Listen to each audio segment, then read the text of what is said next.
So I will continue to seek out partners on the other side of the aisle so that we can create the kind of balanced approach of spending cuts, revenues, entitlement reform that everybody knows is the right way to do things.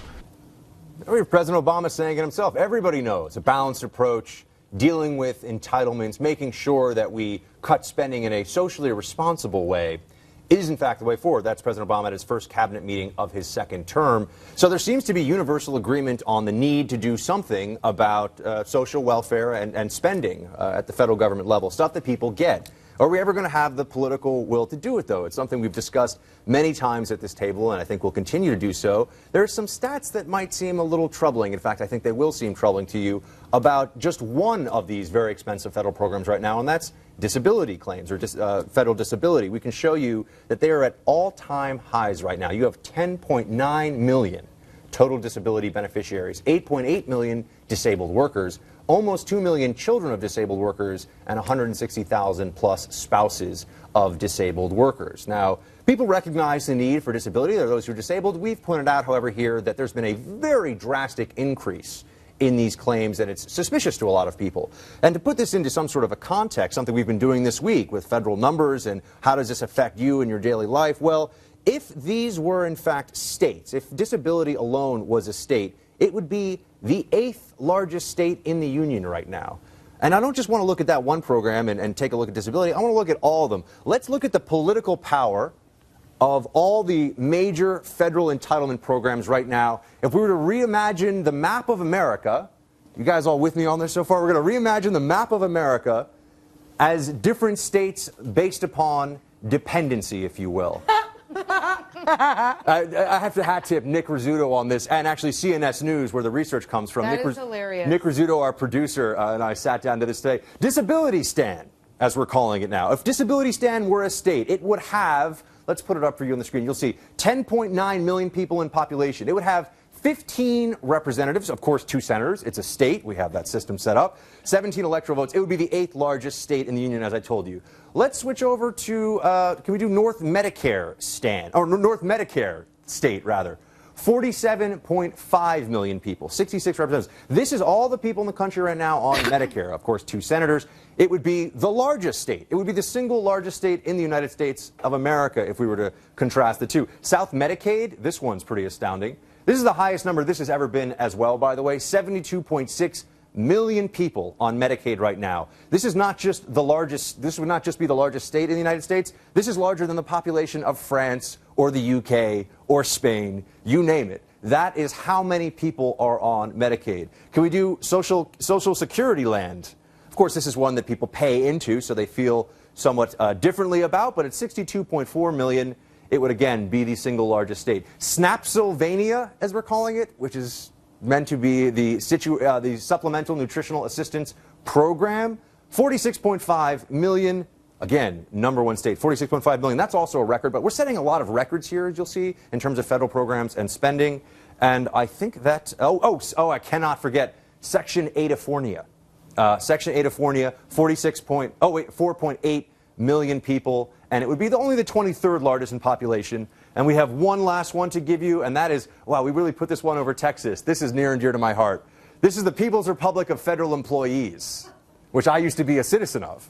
2.6 million and 36 in terms of the state. A lot of federal employees. So guys, this is just a way of trying to illustrate in a slightly new and perhaps a little creative way. The weather's supposed to be really good in South Medicaid. I'm just South Medicaid is lovely this time. As a Washington Stater, I resent that you put all the retirees up north. There was something a little bit fitting, and a little bit impish, if you will, about putting the People's Republic of Federal Employees over Texas. I'm sure that was noticed by all the Texans, just because it's so opposite what they actually are.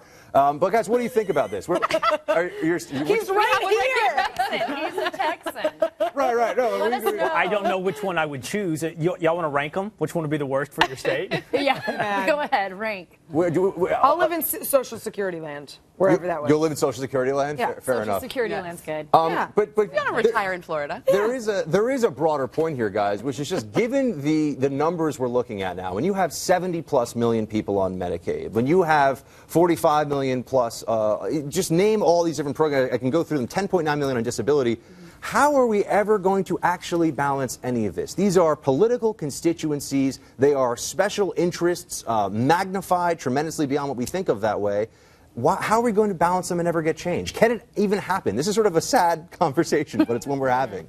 Well, I think also a lot of those categories are actually overlapping. A lot of them are the same people, the people who are on Medicare and Social Security. So I think we can look at it in terms of those constituencies as well. Look, I mean, we're going to have to reform these things because we're going broke.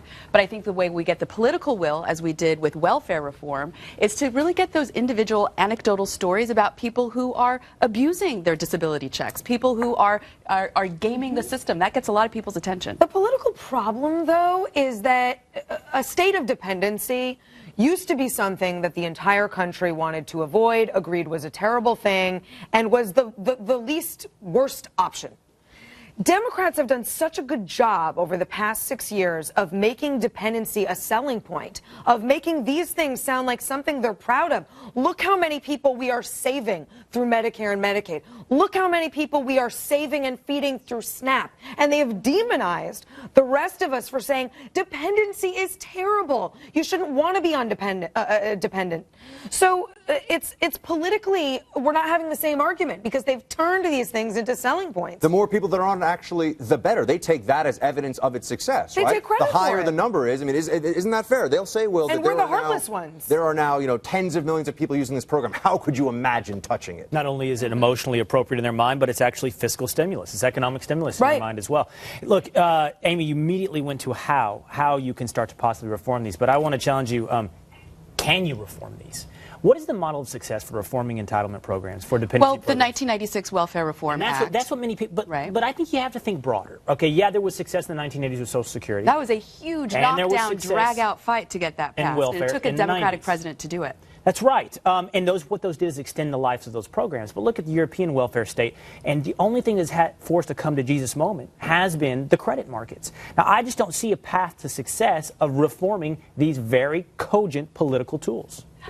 Sorry. Oh, I was sitting there thinking it's a mindset. It's the mindset in America, and it's changed so much. And when you talked about that, Amy, it was like a light bulb moment. I remember, sitting with my father and him saying, I don't want a credit card. I don't need a handout. And even when he was laid off, it was so tough for him. He went out and found a job, and made the money the hard way. He earned it, and he didn't want help from anyone. And it's not like that anymore. It's a mindset, and unless you can change that mindset, you won't see any difference. You'll see things like Cuba, for example, or Europe, where they're internally collapsing, where their credit is breaking and crumbling apart, and where we've seen it in the United States, the same thing happening here.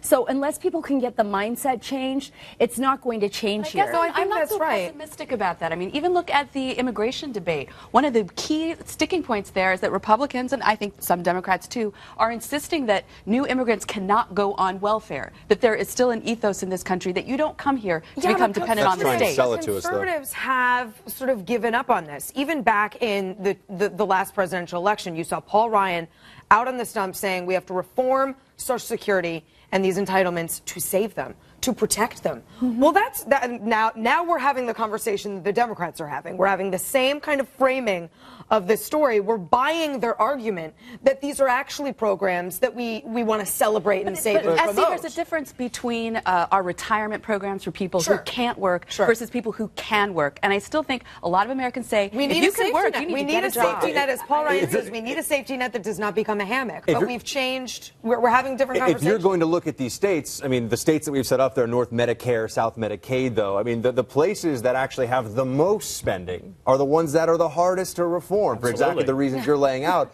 And Will, this makes me think, we've used this model to show people this. Have entitlements won? Has the American perception of them changed so much that folks like us will sit here and keep railing against them, but at the end of the day, it's just too... I'm fairly pessimistic. I think that was clear in my first answer to that. I just don't see the path to success. I don't see the model. Give me the model of where this has been done successfully. So it would basically require fiscal collapse. The end of the reserve currency for the United States, and then all of a sudden people will be like, Snapsylvania was not a good idea. As Kevin Williams says, the end of the world's coming and it's going to be awesome. That's right.